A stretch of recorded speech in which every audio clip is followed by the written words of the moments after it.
Assalamualaikum warahmatullahi wabarakatuh teman-teman. Alhamdulillahirrahmanirrahim. Udah masuk minggu tenang.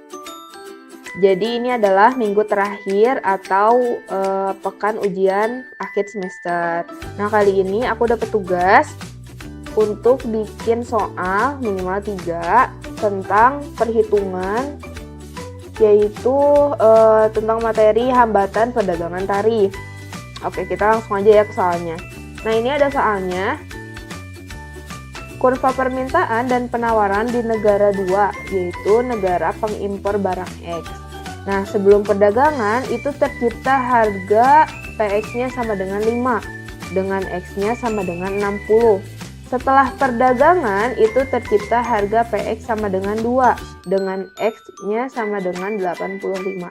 Dan setelah ada tarif ad valorem, itu tarif ad valoremnya 100% menjadi PX-nya itu sama dengan 4. Nah, yang ditanyakan adalah bagaimana pengaruh konsumsi, pengaruh produksi, dan bagaimana penerimaan pemerintah. Oke, kita langsung ngisi soal yang pertama, yaitu bagaimana pengaruh konsumsi. Nah, untuk pengaruh konsumsi ini yang kita lihat adalah kurva demand atau kurva permintaannya. Kita lihat di sini kurva permintaan setelah perdagangan itu kan 2 ya. Nah, setelah 2 ini kuantitinya yang diminta itu adalah 85.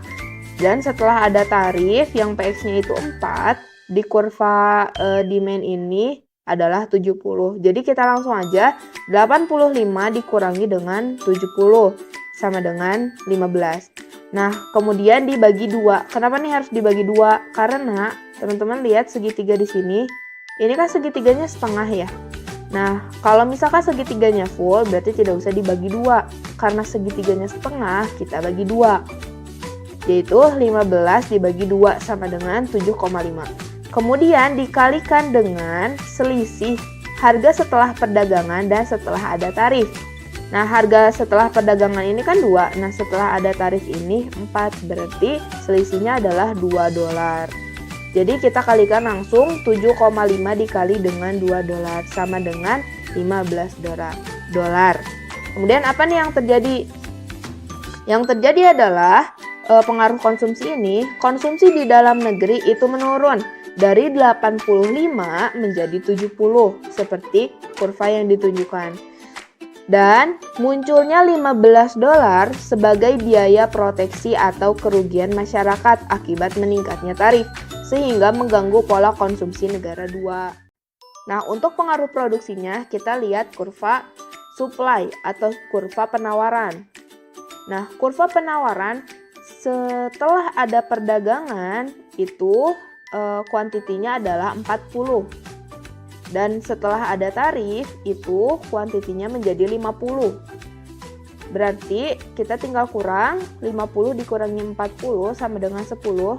Nah, sama nih teman-teman lihat lagi. Ini kan ada segitiga ya. Segitiganya ini setengah. Jadi kita bagi 2. 10 dibagi 2, yaitu 5. Dan dikalikan dengan selisih harga setelah perdagangan dan harga setelah adanya tarif, yaitu $2. Jadi 5 dikali $2, yaitu sama dengan $10. Nah, yang terjadi adalah produksi di dalam negeri itu meningkat atau bertambah. Yang tadinya 40 menjadi 50. Kemudian munculnya $10 ini sebagai biaya proteksi akibat meningkatnya tarif. Sehingga ada beberapa sumber daya dalam negeri yang dialihkan nih dari produksi Y menjadi impor X karena harus memenuhi 50 kuantiti tadi. Nah, oke, last but not least, kita masuk ke bagaimana penerimaan pemerintah. Nah, untuk penerimaan pemerintah kita harus lihat kurva demand dan kurva supply-nya. Kita lihat kurva demand setelah adanya tarif ad valorem, yaitu di 70 kuantitinya. Kemudian di kurva supply-nya yaitu 50. Nah, udah jelas. Tinggal 70 dikurangi 50. Karena ini bukan segitiga, dan tidak ada setengah, jadi kita tidak dibagi 2. Jadi 20 dikali selisih harga setelah perdagangan dan setelah ada tarif, yaitu $2. 20 X dikali $2 yaitu $40. Nah, yang terjadi adalah komoditas X yang dipungut itu sebesar 20, yang dikurangin tadi selisih antara 70 dan 50. Kemudian muncul $40 sebagai bea impor atau tarif impor. Seperti itu. Oke, nggak kerasa udah beres tugasnya. Kita udah ngerjain bagaimana pengaruh konsumsi, bagaimana pengaruh produksi, dan bagaimana penerimaan pemerintah berdasarkan kurva permintaan dan penawaran. Cukup sekian dari saya Rifa Arya Putri. Wassalamualaikum warahmatullahi wabarakatuh. Created using Powtoon.